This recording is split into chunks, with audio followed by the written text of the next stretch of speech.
Hi everybody, I'm back and this is my labor and delivery story.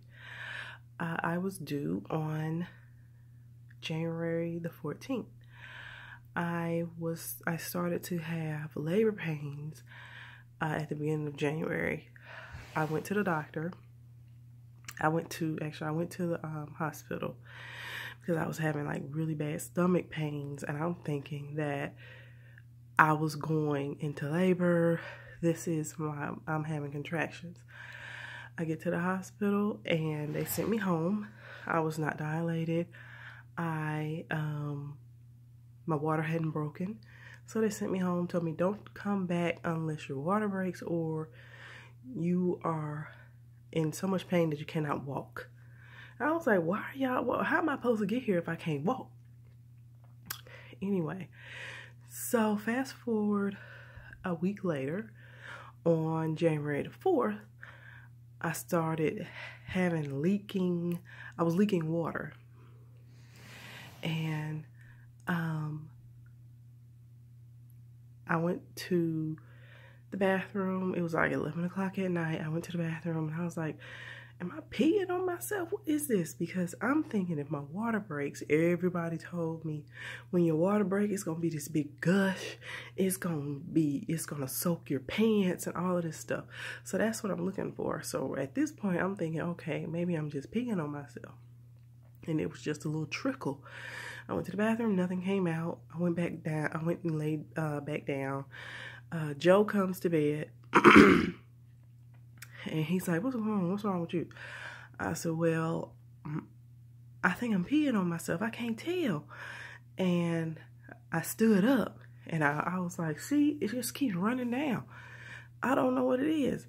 And he said, do you think your water just broke? I said, I don't know. Maybe I should call the doctor. He said, okay, I'm about to take my shower. So I called the doctor. I tell them what's going on. And they're like, oh, well, what is that? Come in, because it sounds like your water may have broke. So everything is packed, bag packed, we ready to go. At least I am. And he's putting everything in the truck. Getting the truck back up. He forgets his work phone. Gotta go back, get the work phone. Doctor already told me I only got maybe an hour, 2 hours to get to the hospital before the pain hits. So he get back in the truck, he forgets his charger. Gotta go back in the house to get the charger.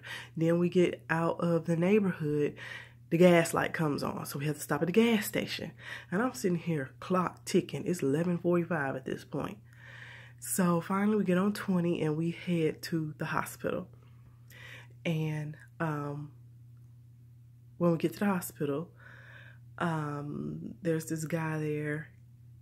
He takes me up to labor and delivery, and they're, getting me ready or whatever, and put me in this room. And they said, well, we're gonna have to run a test before we can give you the epidural to make sure that you don't have a reaction or something. I'm thinking to myself, the pain just started kicking in, and I'm like, okay, y'all play too much. You should have done this already.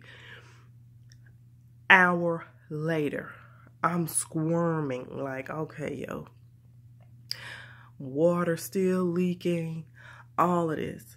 So by about 1 a.m., they have me all hooked up. They give me my epidural, and the contractions is still hitting. And they're like, hug this pillow and be still. And I'm like, be still? So now I got anxiety because I'm like, if I don't be still, they gonna hit the wrong nerve and I'm gonna be paralyzed.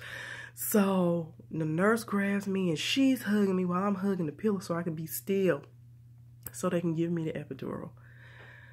They give me the epidural and it takes fully on my left side.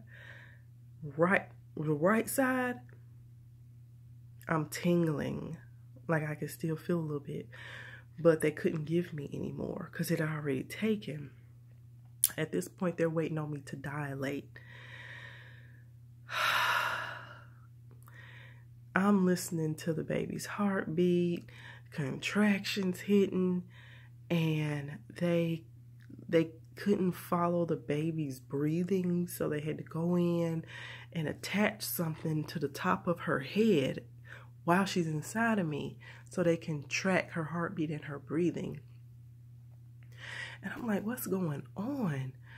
And by the next day, you know, the nurse is monitoring me all this time. By the next day, about 2 o'clock, the doctor comes in and she's like, okay, let's see you. Might have been 1 o'clock. You're fully dilated. They're not ready. So I'm in the wrong type of bed. So they had to have Joe come hold my legs up. He holding one leg, the nurse holding the other leg, while I'm trying to push the baby out. I pushed her out in 15 minutes, popped out, and she was here. They put her on my stomach to do skin to skin, and she literally crawled up to my breast.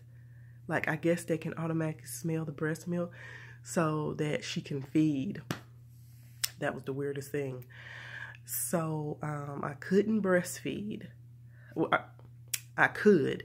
It's just when she latched, she would latch wrong and she would chew on my nipples until they bled. That was the worst thing ever. The pain that I felt from her just gnawing. Ugh. I was determined to breastfeed, so they brought me in a pump. I pumped the milk out, and I was feeding her that way, but I couldn't pump enough of the colostrum to come out. The milk was not in yet, so I was pumping colostrum, and it was just enough, but it wasn't enough. You know, it was just like a little bit. Ended up having to give her formula while we were in the hospital because I just couldn't get it. It wasn't enough coming out. My formula, my milk finally came in on day 3 when I was going home, and it was continually just coming in gradually every day. I was reading on Pinterest and everywhere, like, how do I get my milk to come in? I said, what did I eat? I ate oatmeal, and I made some cookies, a recipe that I found on Pinterest. And when I tell you, it was one time I ate that. I pumped at least, I had to pump at least 6 times a day. 2 bags per breast. Oh, that's a whole nother video. I'll make a whole nother video about my breastfeeding story. That's a whole nother video. But in all, that's a summary. That's my labor and delivery story. If you have any other questions or anything, comment down below. I'll be more than happy to answer for you. If you have any videos that you would like for me to make, explaining anything that I may have left out or that you have questions on, please let me know, and I will be more than happy to answer or answer you in a video. Until next time, bye.